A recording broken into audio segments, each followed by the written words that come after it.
My name is Ben Gross. I teach here at Don Mills Collegiate Institute in Toronto. I teach history, grade 10, 11, and 12, as well as social science, and this project was a grade 12 world history course project.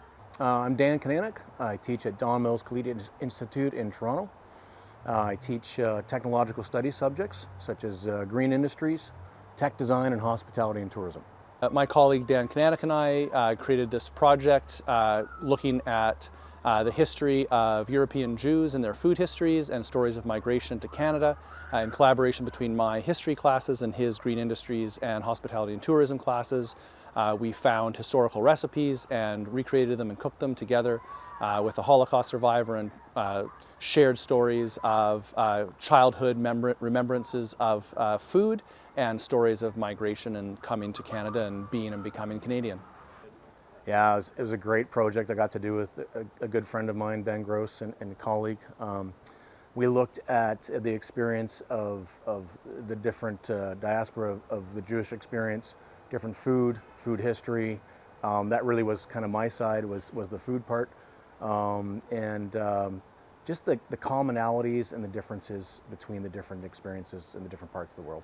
It brought a lot of kids together. Our classes are sort of in different silos in the school. Dan's are tech classes, mine's are sort of in the more sort of classic academic kind of area. So we have kids from different vantage points learning about the same thing and working together. So I think it really brought a lot of people together.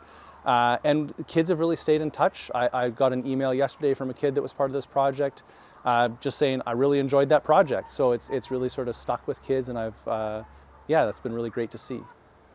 Really, it was fantastic for the students. I think they opened up a lot more than they already had through experiencing both Mr. Gross's classes and mine. Understanding their place in history and the similarities that they had to other cultures, other people, other times. It wasn't differences. It was I've done that. Those are also my foods. Those are my experiences. So I think they found their place in history. So my approach to teaching has changed. I think it's sort of like a realization of the change, that one of the things that this project really pushed me to do is to give full service to the different ways that we can do history outside of like an academic space, and not just sort of giving it as like an add-on, but really making it a full part of the entire course.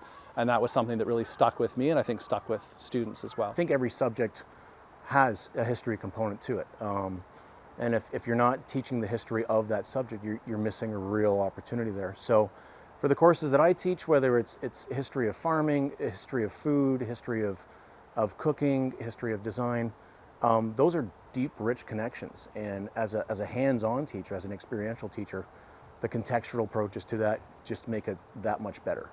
I think it's important for young people to engage with history because they have so many questions and worries and hopes about the present and the future, and studying history gives them some context and some skills to think about what all those things in the past mean and how that might help them better understand what's going on in their own lives and what might be going on in their futures.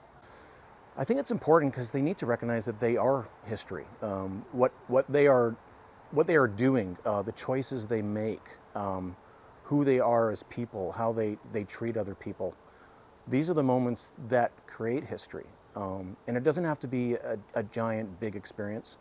It could be just the day-to-day kindness that they show to each other and appreciate. And also appreciate the other experiences that their peers have as well. How do we bring the everyday experience into the class and recognize how powerful it is in the future?